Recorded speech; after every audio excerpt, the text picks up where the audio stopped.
Hello দর্শক বন্ধুরা, কেমন আছেন আপনারা সবাই? আশা করছি বেশ ভালো আছেন। ঢালিউডের আলোচিত অভিনেত্রী শবনম বুবলি এবার শাকিব খানকে নিয়ে চাঞ্চল্যকর মন্তব্য করে সাড়া ফেলে দিয়েছেন সারা দেশ জুড়ে।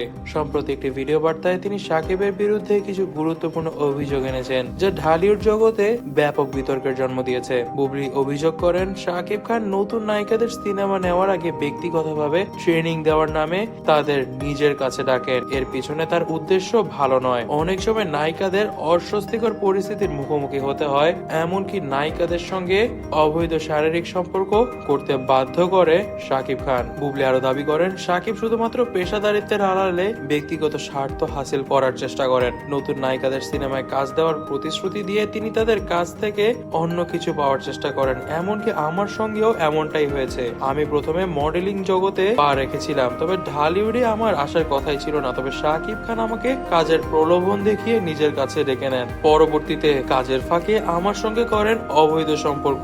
বুবলির এই মন্তব্য ঢালিউড ইন্ডাস্ট্রিতে মিশ্র প্রতিক্রিয়ার সৃষ্টি করেছে। কেউ তার সাহসিকতাকে সাধুবাদ জানাচ্ছেন, আবার কেউ কেউ মনে করছেন এটিটার ব্যক্তিগত আক্রোশের ফল। এই অভিযোগের পর শাকিব খান এখনো কোনো মন্তব্য করেননি মিডিয়ার সামনে। তবে তার ঘনিষ্ঠ মহল থেকে জানা গিয়েছে তিনি খুব শীঘ্রই এই বিষয়ে স্পষ্ট বক্তব্য দিবেন। এমনকি তিনি মিডিয়ার সামনে কোনো কিছু না বললেও সোশ্যাল মিডিয়ায় পোস্ট করেছেন, এই ধরনের কথাবার্তা শুধুই তার মান সম্মানকে কষ্ট দেওয়ার একটি উপায়। এমনকি এ ধরনের কথাবার্তা শাকিব খানের প্রতি অন্যায়। বুবলির এই মন্তব্যে সামাজিক যোগাযোগ মাধ্যমে ঝড় উঠে গিয়েছে। কেউ কেউ বলছেন, এতদিন ধরে যে বিষয়গুলো গোপন ছিল তা প্রকাশ্যে আনা এখন উচিত হয়নি, এটি উচিত ছিল তখনই প্রকাশ্যে আনা। এটি বুবলির ব্যক্তিগত সমস্যা, যা গণমাধ্যমে আনার প্রয়োজন ছিল না, এমনটাও বলছেন অনেকেই। বুবলির এই বক্তব্য ঢালিউডে বড় ধরনের পরিবর্তনের সূচনা করতে পারে বলে মনে করছেন বিশেষজ্ঞরা। শাকিব খানকে এই অভিযোগের জবাব দেবেন নাকি বিষয়টিকে নিয়ে আইনি পদক্ষেপ নেবেন, এখন সেটি দেখার বিষয়। তবে দর্শক বন্ধুরা, এই বিষয়ে আপনারা কি মনে করছেন তা কিন্তু অবশ্যই আমাদেরকে কমেন্ট বক্সে কমেন্ট করে জানাবেন। এবং অবশ্যই ভিডিওটি ভালো লেগে থাকলে ভিডিওটিতে লাইক করে দিবেন এবং বেশি বেশি করে শেয়ার করে দিবেন। যারা আমাদের চ্যানেলটিকে সাবস্ক্রাইব করেনি তারা কিন্তু অবশ্যই চ্যানেলটিকে সাবস্ক্রাইব করে দিবেন। ধন্যবাদ।